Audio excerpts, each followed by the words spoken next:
This episode is one in a four-part series that we're calling The Future of ... I like to say the ... We'll be exploring how changes to the way we live, learn, work, and play may shape our health and well-being in years to come. Thanks to the Robert Wood Johnson Foundation for supporting this episode. The Robert Wood Johnson Foundation is committed to improving health and health equity in the United States. Learn more about them at rwjf.org. This is 99% Invisible. I'm Roman Mars. And today I'm going to introduce you to my new least favorite word, resomercial. Here with a definition is producer Chris Berube. Resomercial, an adjective referring to a kind of office furniture. It's an awkward mashup of residential and commercial. Basically, resomercial furniture is designed for the workplace, but feels like it belongs in a living room. So think plush, comfy couches and coffee tables. And right now, it is all the rage. Now, resomercial design has been a pretty hot topic in the industry for the last, let's say, 3 or 4 years or so. It's this idea of creating a more home-like atmosphere in a commercial setting. You don't feel a harsh edge on any of this chair, no matter how you're sitting in it. Awesome. A holistic standpoint, we were able to consider comfort into this chair. So why are we getting pitched these comfy wonder chairs for the office? Well, now offices have to compete with everywhere else. Remote work has been on the rise for a couple of years, and the Bureau of Labor Statistics says 35% of American workers were at home in the early days of the pandemic. That's who we're talking about on the show today. And I have to acknowledge, these are the luckiest workers, the people who got to stay home through the worst of COVID. But many of these people, they aren't thrilled about the idea of going back to a physical office. A Gallup survey found that 30% of office workers never want to go back. Another 60% say they want to stay on a hybrid model, only going to the office a few days a week. A different study found more than half of middle-income workers were thinking about switching jobs, and that remote flexibility was a big part of their decision. Those numbers make it clear the office is at this inflection point. And that's why it makes a lot of sense office designers are promising a lot right now. They're promising this office of the future that's more comfortable and more pleasant and basically anything to make us go back. This is not the first time that designers have tried to fix the existential malaise of office workers with furniture. In fact, back in the 1960s, we had a lot of the same problems. White-collar workers weren't happy. They didn't feel inspired or satisfied by the office. And designers pitched a suite of new furniture that promised to revolutionize their work. Unfortunately, it didn't quite go according to plan. In the early days, office workers were a small part of the workforce, and offices were smaller too. Think a couple of clerks sitting in a room with roll-top desks and heavy wooden chairs. But then came multinational corporations, and paperwork, and typewriters, and iron frames for buildings and elevators. Business became big business, and the office went through its first major shift. By 1960, office workers represented 1/3 of the American workforce, and they had moved into a new fleet of gleaming downtown skyscrapers. It was largely corridor offices. You had executive and managerial offices all around the edges. And then in the middle of the office space, a kind of sea of desks. That's Nikhil Saval. He's a Pennsylvania state senator, which, okay, sure, big deal. But for our purposes, he's important because a couple of years ago, he wrote a definitive history of the office called Cubed. And he says the post-war office had very little privacy and a lot of noise. They sounded to a lot of people like factories. This is because there was constant typing going on. There was constant click and whir of accounting machines. And this all took place in the center of American offices, in these typing and accounting pools. Hey, what gives that? You getting promoted or getting fired? Would you care to make a small wager? It's a bet. People are probably familiar with what American offices looked like in the 1950s from television or from movies. For example, the Billy Wilder film, The Apartment, which came out in 1960. In The Apartment, a personal favorite, Jack Lemmon plays a worker drone at an insurance company in Manhattan who spends all day grasping at the ultimate status symbol, an office with a door. I hope Step into my office. Something I want your opinion about, anyhow. I have my own office now, naturally. You may be interested to know that I am the second youngest executive in this company. The only one younger is a grandson of the chairman of the board. Having your own office was a huge relief because in the main typing pool, your job wasn't much fun. The space was cramped and noisy, but there was also a culture problem in white-collar work. The office was supposed to be this kinder, gentler workplace than being on a factory floor. But factory thinking had infected white-collar work, largely through a management strategy called Taylorism. It comes from the management theorist Frederick Winslow Taylor, the father of scientific management, of efficiency experts, finding the one best way to do a task and to do it in the least amount of time possible. Even if you worked for a bank or an insurance company, it could feel like you were a faceless part of an assembly line. The office of the 1950s was ripe for a shakeup, and that's where Robert Probst comes in. So Robert Probst was a kind of freelance designer from Colorado. I mean, almost a kind of freelance intellectual. He didn't really have any particular interest. He just wanted to make improvements to systems. Probst would write to local businesses like concrete suppliers or people who make playground equipment, and he would say, "Hey, I have no experience in your field, but I have a couple of ideas, and you should pay me." He actually got quite a bit of work this way because Robert Probst was really convincing. If you watch old speeches from Probst, he comes across as a kind of abstract genius. Even if, I have to be honest, I don't really know what he's talking about. I'm sure everybody is belabored by this idea that we're suffering or we're impacted by serious rate of change, but it's really the change in the rate of change now that is causing really fundamental changes for us. In 1958, Probst went to the Aspen Design Conference where he met the president of the furniture company, Herman Miller. Herman Miller was famous for its iconic Eames chairs and Noguchi tables, but the fancy furniture business wasn't a huge growth industry. Herman Miller wanted to expand its offerings. They brought Probst out to Michigan and gave him a pretty broad mandate. Basically, just come up with new stuff Herman Miller could produce.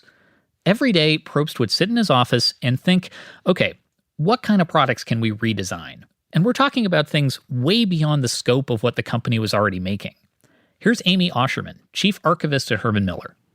Looking at problems such as cattle branding or timber harvesting, or my personal favorite, they were working a bit with Kimberly-Clark on a better sanitary napkin.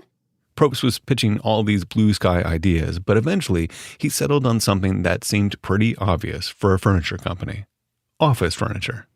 Probst noticed that the furniture that Herman Miller provided him with to outfit his own office weren't up to his standards. He thought it sucked. Around this time, the idea of the knowledge worker was becoming popular. This whole concept that many office workers weren't just drones. Accountants and copywriters and engineers, they needed a new kind of workplace for creative thinking. Probst had been reading about a new trend in German design called Bürolandschaft, or the office landscape, which said office layouts had to be thought about in this more flexible way and that people shouldn't be sitting in the same place all the time. It called for some radical new office setups. Here's Jennifer Kaufman-Buehler. She's a professor of design history at Purdue University. It was often described as chaotic, visually chaotic, because it was an open interior with no walls, really important to their concept. Probst had been feeling too static in his Herman Miller office, but now he was inspired to change it. He teamed up with a mid-century furniture designer named George Nelson, and together they devised a plan for the office of the future, one built around communication and movement. They called it the Action Office. The Action Office was a suite of furniture that included a couple of stations for each worker. There was a coffee table and a semi-enclosed phone booth and a bookshelf and a standing desk, which I know that's common now, but it was pretty unique at the time. All of it was made with high-quality materials, like cast aluminum and rosewood. The Action Office was designed around a couple of principles. One was the idea that workers get more done when they have to move around. That was what was the spirit behind Action Office. Maybe at some point you're standing working at your desk. Maybe you need to move to a different setting to take a phone call. You're not sitting at one particular place doing the same thing over and over again. The second principle behind Action Office was that a small amount of clutter was actually a good thing. The Action Office didn't include a filing cabinet, but instead there was a roll-top desk that could hold all of your important papers, but not hide all of your important papers. Probst believed that if you file something away, you might as well throw it out, and that filing cabinets create unmanageable backlogs of information. This idea was rooted in Probst's very particular philosophy about the brain's capacity to retain information. The mind can grapple with 7 things plus or minus 2. Some people can handle 9 things at a time, some people can only handle 5. But if you try to manage information in more units than that, then you'll quickly boggle. This is the kind of phenomenon we see all the time with too many papers on your desk or too many things happening at the same time. The third principle of the Action Office was workers should have a little bit of privacy, but not too much. The design is open, and workers are always right in the middle of the action. Each employee has their station with their desk and their coffee table and their phone booth, but the stations aren't supposed to be walled off. In 1964, Robert Probst and George Nelson unveiled the Action Office to the public. They sold it as a new utopian vision of the workplace, complete with gorgeous high-end furniture and a layout that would make workers happier and more efficient. The Action Office wasn't just a set of furniture. It was a way of life. And yet, the Action Office was a bust. Businesses just didn't get it. Like, why should we spend all this money on fancy coffee tables and phone booths for secretaries and filing clerks? Even if your company wanted to buy the Action Office, the price tag was just too high. It requires a lot of space, and it's also fairly expensive. There were high quality materials, and this is really the influence of George Nelson. And as a result, it was widely admired, but not widely adopted. The Action Office was a commercial flop, but Robert Probst wasn't ready to give up on the idea. He went back to the drawing board and rethought his entire approach, and then he returned 3 years later with Action Office 2. You and I are today living in industry's finest hour, an age of hurry. And in this super-fast, smart, effective age, there are millions of people who still work in old-fashioned offices and haven't stopped to realize they still work in old-fashioned offices. Now we'd like you to think about Herman Miller's Action Office. Like many sequels, Action Office 2 was less interesting than the first one.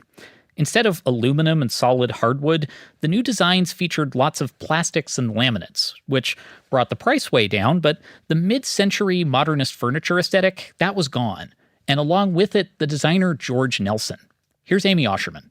Nelson got booted from the project because there was too much spice between him and Probst. They just straight up didn't like each other. Without Nelson in the mix, the new furniture kit looked a lot more conventional. There wasn't a phone booth or a coffee table. The standing desk became a normal height desk, and the stool became a regular office chair. Charles Eames went on to deem Action Office 2 honest ugly. So there was very much a big style and aesthetic difference between the heavy hitters of those times. There was one more big change. The Action Office 2 included lightweight, easy-to-install, fabric-covered panels. They were really functional. The fabric muffled sound, and you could move them around to create this sense of privacy. If at some point in the middle of your workday you needed to have an impromptu conference or workroom, you could then spread out or angle the 3 walls differently. Probst included very particular instructions on how to use them. In his mind, 3 panels should be hooked up to make a kind of half-hexagon shape. It looked like a small amphitheater. But Probst also included a prophetic warning about the panels. Absolutely do not take these panels and make them into a right-angled box that encloses the employee. If you do that, the whole idea of open communication and teamwork goes right out the window. Probst was very clear about all this. He was out the gate prescribing the best ways to configure these panel systems that very clearly stated, do not enclose people. No boxes, no enclosures, just open lines of communication. This stuff is important. Well, despite all those warnings, I think you know where this is going. The Action Office 2 became the prototype for the cubicle. The new Action Office sold like a blockbuster. Herman Miller sales went up by $10 million after it was introduced, and it spawned a series of knockoffs. And while most of these knockoffs had fabric walls, they weren't mobile, as Probst had intended. The companies buying the Action Office and its imitators were not respecting the wishes of Robert Probst. They started installing the fabric panels at right angles and making boxes, and the workers started feeling hemmed in. It became clear that these three walls could very quickly become a box, and you could cram as many workers as possible, as quickly as possible, as cheaply as possible into as little space as possible. George Nelson was the designer booted off the Action Office project, and he was not happy with the Action Office 2 and all of its imitators. He wrote a critical memo in 1970 saying, "One does not have to be an especially perceptive critic to realize that Action Office 2 is definitely not a system which produces an environment gratifying for people in general. But it is admirable for planners looking for ways of cramming in a maximum number of bodies." George Nelson was bitter, but he had a point. The Action Office was supposed to solve the problems of the open 50s-style office, but now instead of loud offices with no privacy, people were becoming enclosed and trapped inside these giant fabric walls, which got smaller and smaller over time. Here's Jennifer Kaufman-Buehler. By the 90s, you get this sort of image of the cubicle as a tool of isolation. There is this really interesting contradiction that happens, that this is all created to facilitate communication, and then the very thing that is meant to improve communication becomes a symbol of isolation. The depressing cubicle was a mirror for other trends in the white-collar workplace. The U.S. went through a recession in the late 80s, and American businesses started, quote, trimming the fat, and, quote, downsizing, which, of course, really just means they fired a lot of people. Between 1990 and 1992, 1.1 million American workers were laid off, and workers that remained had very few protections. Only 11% of American workers in the private sector were unionized by the early 1990s. If the apartment is the defining office pop culture of the 50s, the cubicle era is captured by more depressing works of art, like Dilbert or the movie Office Space. So I was sitting in my cubicle today and I realized ever since I started working, every single day of my life has been worse than the day before it. So that means that every single day that you see me, that's on the worst day of my life. It's just this fundamental protest against not just the setting of office work, but the kind of work that's being done and the way that people are being treated. So design, in this sense, the cubicle, the hatred of the cubicle, is really tied up with an overall sense that American work and workplaces are really callous and unfeeling places. I don't like my job, and I don't think I'm gonna go anymore. You're just not gonna go? Yeah, Won't you get fired? I don't know. Robert Probst lived long enough to see the rise of the cubicle. In 1997, he gave an interview to the New York Times where he called the new wave of cubicles monolithic insanity. But he didn't think his designs were the problem. I mean, I think he's super proud of everything that he accomplished, as he should be. He's had like a really interesting career. But he said something. He said that the dark side of most organizations is that they're not intelligent or progressive. And he said, lots are run by crass people who can take the same kind of equipment and create hellholes. Probst defended the Action Office and his original designs. He offered these words of wisdom. One of the dumbest things you can do is sit in one space and let the world pass you by. By the early 2000s, the cubicle was on the way out, and it was replaced by a kind of modern open plan, which was popular with Silicon Valley. Like in the 50s, you saw workers sitting at long rows of connected desks, but there was a twist. Here's Allison Arieff, who writes about workplace design. In the era of like the dot-com boom once, I would say that the absence of office furniture became the thing, right? I'm one of you. I don't need a corner office. Mark Zuckerberg famously sits in the middle of all of his employees. He's just one of the guys, right? So having fancy furniture is not in your interest. The modern open plan had another big difference from the style of the 1950s. In the new layout, there aren't any noisy typewriters or loud telephone calls. What's different about American offices now is that they're overwhelmingly quiet. You actually walk into an open office plan and they're deathly quiet. People with their headphones have become the new walls. Much like the cubicle, the modern open plan was promoted with utopian language. They said, oh my God, this is so amazing. We have all this collaborative collisions and spontaneous interactions because everyone's in here. Look, your boss is right there. Think of all the communicating you're going to do now that you're free of the tyranny of the cubicle. Well, the opposite has happened. Harvard Business School says in-person communication has actually dropped 70% at companies that shifted to this kind of open plan office. That's because, frankly, it's kind of awkward to talk to somebody when they have their headphones in, and now we have tools like email and Slack. And besides, if you do want to talk to somebody, everybody in the office can hear you, because at these companies, workers have very little personal space. So, Facebook, when they were first emerging as a company, they bought the old Sun Microsystems building in Menlo Park and doubled the amount of people in the same office space. So they took square footage and doubled the amount of people in that square foot. 12 years ago, offices had an average of 225 square feet per employee. By 2017, that number had dropped to 151 square feet, and it's even lower today. 2 years ago, there was a pandemic. Maybe you heard about it. And millions of people made a very abrupt transition to work from home. This raised so many questions about how much we really need a physical office. Like, maybe the next era is just a permanent shift to remote work, like the total death of office space. But the experts I spoke to, they don't think that's likely. Instead, many office workers have already gone back, even just for 1 or 2 days a week. So, assuming that there's still a physical office, what is it going to look like? Last October, I attended NeoCon, the world's largest office furniture expo. Okay, so I didn't actually go to Chicago, where they hold it every year, but I did attend virtually.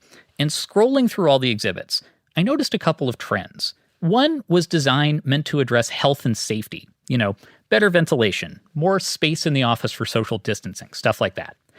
I also saw lots of design ideas about improving the aesthetics of the office. Things like residential furniture, the soft couches and the nice wallpaper that make your office feel like a living room. I also noticed a couple of designers who were borrowing pretty liberally from the Action Office. These products are mobile, and they allow the users to move and create the ideal setup for their needs at hand, whether it be creating a private setting or one that fosters collaboration. I even saw presentations about privacy pods, which, to my eyes, looked an awful lot like cubicles. The cubicle may be poised for a comeback, but in a techie, nightmare kind of way. Last year, Google announced plans to pilot a new kind of inflatable cubicle in their offices, a plastic wall that fills with air to create a makeshift privacy barrier if a worker needs to take a phone call. I know, it feels like an episode of Silicon Valley, right? That someone's just standing there waiting for the thing to blow up, and it's just taking a really long time. There's a couple of major problems with all of these design solutions for the office. One is how they ignore a lot of people. Most designers are focused exclusively on products for white-collar workers, and there just isn't as much interest in factory workers or coffee shop baristas or public school teachers or all the other people we started calling essential workers 2 years ago. I've really looked very hard to find any amount of attention paid to workplaces that are not white-collar workers' workspaces. And there just isn't any attention paid to them. I don't think anyone's thinking long and hard about, is this cashier's space comfortable? Is this bus driver's seat the safest it could be? And is it a comfortable place to sit all day? The other issue with design solutions for the office is that a new chair isn't going to fix problems that need to be addressed with policy. Problems like a lack of access to childcare, or stagnant wages that don't keep up with inflation, or the inflexibility of the 8-hour workday, which makes it impossible for lots of people to take care of their older parents or kids. But if you're a beleaguered corporate manager, it's hard to redesign the work week or provide childcare. It's much easier to just bring in some new furniture and call it a day. There is this fantasy that we can, change the physical environment of the office, and that will dramatically and radically change what's done in the office. And there is this real belief in the kind of power of design to transform the everyday functioning of the office. And I think just as the office could never have fixed all the problems, it also isn't really the sole cause of all those problems. Look, standing desks and ergonomic chairs, they're great. They can make your work life a lot better. But relying on nice furniture to fix the office, well, that's just rearranging Aeron chairs on the Titanic. We need to look at more long-term fixes. If the apartment represents the office of the 50s and Office Space is the 90s, then maybe the utopian office is represented by a little movie from the 80s called 9 to 5. 9 to 5 is such a good example. I always say it really is, in many ways, a movie about office design because, of course, at the start of the film, you have this dreary bullpen, very monochromatic, and everybody is miserable. Okay, so a spoiler alert for a movie that came out 42 years ago, but at the end of 9 to 5, Dolly Parton, Jane Fonda, and Lily Tomlin have kidnapped their horrible misogynist boss. And with him gone, they make some changes around the office. Really good changes. Like they start a daycare center and a job sharing program so employees can work flexible hours. And then we find out about all of those changes in policy that have really transformed the culture of the workplace. Our daycare center has been open now for 2 weeks. It's been wonderfully successful. Really? Yes. Our working parents love it. In the movie, they changed around the furniture in the office, but the furniture didn't fix everything. The real fix is something we should have tried a long time ago. They put Dolly Parton in charge.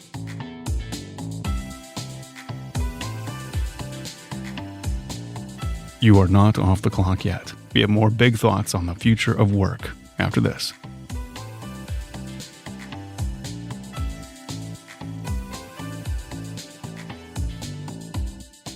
Support for this 4-part series exploring the future of health and well-being comes from the Robert Wood Johnson Foundation, which is committed to improving health and health equity in the United States.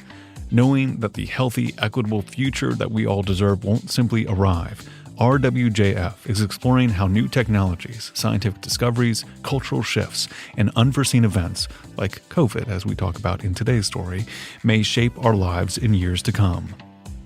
Through these explorations, they're learning what it will take to build a future that provides every individual with a fair and just opportunity to thrive, no matter who they are, where they live, or how much money they have. Learn more about their efforts at rwjf.org. So, Chris, you've been working on this story about the future of offices since the summer, and a lot of things kind of have changed back and forth about what we think the future of the office might be. Oh, you think so? Really? I haven't noticed if that was the case. Yeah, there are two things that are really difficult about this story. One is the back and forth. As we're talking right now, we're at this point where lots of companies, despite Omicron, I guess maybe with the idea Omicron is starting to wane a little bit, are calling people back in. So we've heard, Citibank, for example, a lot of financial companies are doing that. Some companies like Apple are saying, we want everybody to come back into the office, but we don't know when. We're just going to wait till things are a bit better, but we do want you to come back. And then lots of companies are saying, like, don't worry about it. You could work from home, including 99% Invisible, I should say, unless you want me to get on a plane to Oakland tomorrow that I don't know about. Maybe that's something you'll tell me later. That is not the plan. Yeah. But the other thing, aside from the way that everything is changing, is that people's individual situations are so different, right? Like I spoke to a dozen 99PI listeners last fall about their experience with The Office. And I had 12 very different stories. Like some people love the commute because it gives them time to think and reflect. Some people, hate the commute, never want it again. Some people want the camaraderie of the office. Other people realize they work much better at home. So that has been a really hard thing with this story, is figuring out kind of all that balance. Yeah, I bet. So the story was mainly about the office and maybe the folly of thinking that furniture will change a whole lot when it comes to the office. But, as we've been at home more, I think about my office situation at home. And, this is a huge part of the future of the office is our conditions at home, by ourselves, or conditions made by our lonesome. So. Yeah, I didn't talk too much about remote work in the piece. So I did an interview with Anne Helen Peterson, who is a journalist who writes a newsletter called Culture Study. And she recently co-authored a book with her partner, Charlie Warzel, called Out of Office, which is about the future of remote work. So I just wanted to add that as our coda to the story today, just to talk about remote work, which is not going to become the dominant form of work. I think we were saying the office is never going away. Yeah. Well, the office isn't going away, and probably remote work isn't going away. Like, we've found like a different sort of hybrid for what life is probably going to be like in the future.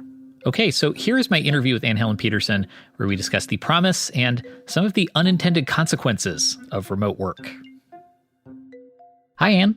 So we've had this great kind of proof of concept for working from home during the pandemic, and now there's a rush to go back to the office. Does it feel like a missed opportunity to make remote work a normal part of our work life? Yeah, and I will say that there are a lot of companies that are and have been for the last, year and a half, have been thinking about this in really interesting ways.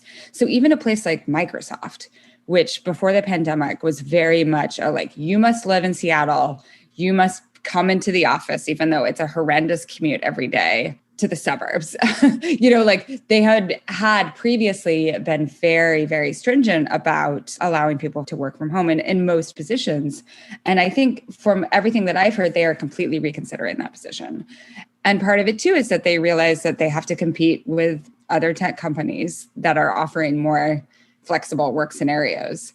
But then there are other companies like Apple right now that is apparently like a very big stickler in terms of we have this beautiful office and you will come into it. Yeah, I feel like the other side of that is I was reading about designers who believe the office has to be less homey now. Like things like free snacks, it's keeping people in the office too long, and that maybe if we got rid of some of those amenities, it would be healthier for people because they're not staying at the office for 14, 16-hour workdays. And I just thought that was really interesting. Yeah, and I think that is a gesture or an attempt to think about things like equity. Because if you have a group of people who are going to be working from home more in order to attend to caregiving responsibilities, I'm not talking about watching your kid and also working. I'm talking about my kid gets done with school at 3 and someone needs to watch him for a half an hour until he goes into after school care, whatever those things are.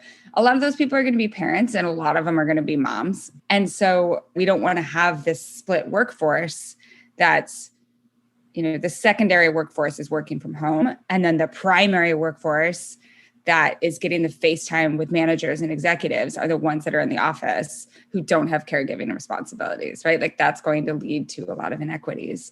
And so they're trying to think about how can we make the office less appealing? I've been working remotely through all this. I understand you've been doing that too. There's a lot of things I find really healthy and satisfying about it. I don't miss commuting for 2 hours, which I used to do, but what are some of the unintended consequences of remote work for people who've had to make that switch? I think a lot of people have found just how slippery work is, right? It can ooze into all of the different crevices in our lives. And some people kept that at bay previously through the natural on and off ramps of commuting. So my work starts when I get into the office, or at least when I leave the house and start checking emails on my phone on the subway or whatever. And my work ends when I come back. But even most people, I think, actually, that was not a very clear delineation. They still were checking emails when they got home. I think at the beginning of the pandemic, a lot of people were very anxious about their jobs and about demonstrating their commitment to their jobs. And that turned into habits of roll over, start working while you're still in bed, looking at your phone, work all day. And then at the end of the day, you don't have a social life because you're not seeing other people. So you keep working. So I think that there are habits that were put in place during that time, but we haven't really figured out how to create any sort of boundaries around where work is in our lives or any sort of buffer space. So when people say to me, I miss the commute, do they miss being packed on the F train for 45 minutes during rush hour? Do they miss being in stop and go traffic on a freeway in the rain? No, they don't miss that at all. What they miss is some sort of transition period. And you can make that transition period in your life. You really can, but it's there. And it can be going on a walk. It can be doing the crossword puzzle. It can be meditating or doing yoga. Like there are so many different things depending on your personality that can function as this sort of buffer space. Yeah. I want to ask you about the physical consequences as well, because I'm talking to you today from my kitchen. I'm sitting on a kitchen chair. I can't imagine that's good for my back. Like a lot of remote workers, I haven't invested in, an Aeron chair or an ergonomic office chair, which can be pretty expensive and take up a lot of space.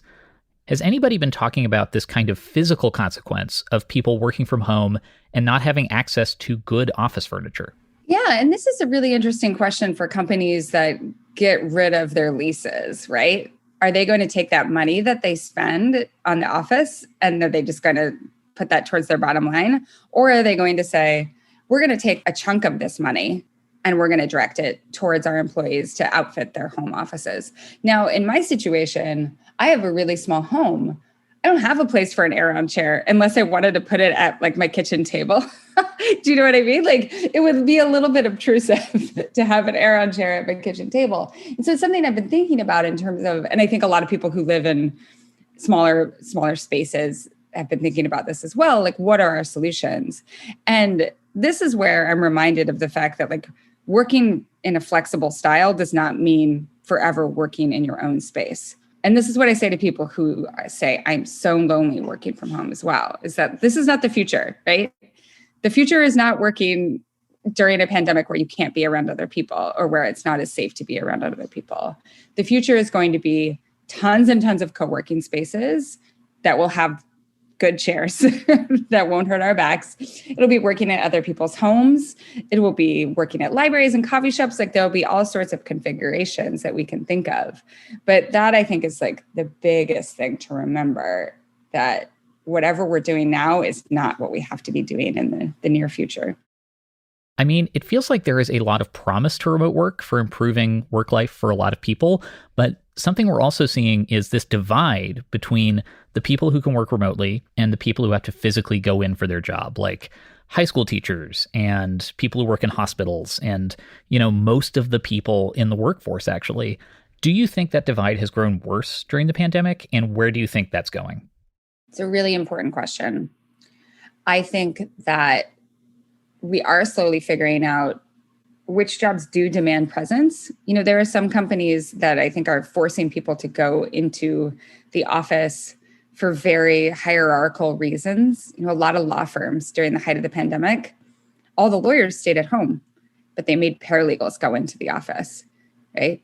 And that is just hierarchy in place. That is just trying to say, we can control where you go. And we think that you probably do better work if you are in an office, but it has little connection to the necessity to be in an office. So that's part of the question, is that I do think that there are some jobs that need to be reconsidered in terms of presence. But when we think more largely about what we generally consider essential workers, which are people who had to go into the office or into a workspace every day, the last few years is evidence that we've treated them as inessential and disposable in so many different ways. And this is true of whether someone's a healthcare worker or a teacher. And I think a lot of those workers are incredibly, rightfully frustrated with people who have no understanding of the sort of risks that they undertook every single day in order to continue to make society function. And moving forward, unless we address some of these things, I think that we have to start thinking about these questions in terms of actually demonstrating that the work that essential workers do is essential. And this means pay, this means support, this means paid sick leave, like all sorts of different components that make it more possible and sustainable for people doing this work to keep doing it. Otherwise, we're going to see the continued mass resignation from a lot of these fields where people feel continuously undervalued in their day-to-day jobs. Anne, thank you so much for talking to us. Thank you so much.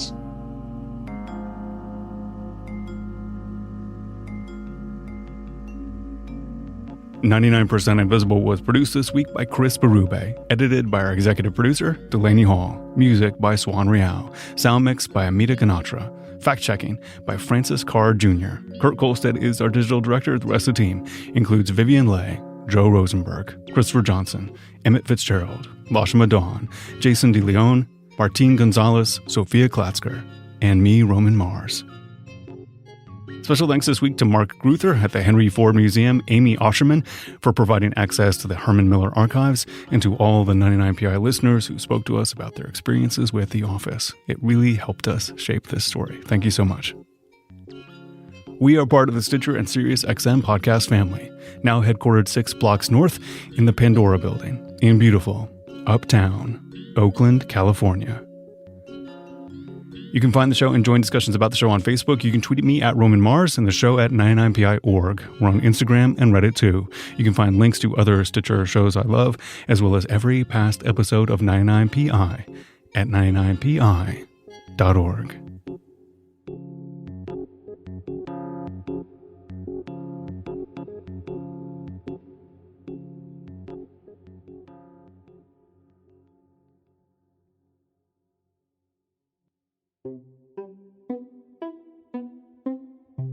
Thanks again to the Robert Wood Johnson Foundation for their underwriting support of this special episode. Keep an eye out for each episode in this 4-part series, The Future of... The next one will be looking at broadband communication as an essential public utility. All the episodes will be appearing in the 99PI feed over the next few months. If you like thinking about the future of things and have a hunch about what it will take to build an equitable future, share it at shareyourhunch.org. I'm submitting my own hunch that comes to me from all the years of doing the Con Law podcast with Elizabeth Joe. So I'm going to shareyourhunch.org and selecting the prompt, I have a hunch. I have a hunch that different states in the U.S. will continue to diverge when it comes to basic rights, and the notion of federalism and state sovereignty will become more and more a hallmark of political progressives. That's kind of a heady one, but it's what's been on my mind. Check out other hunches and submit your own hunch at shareyourhunch.org.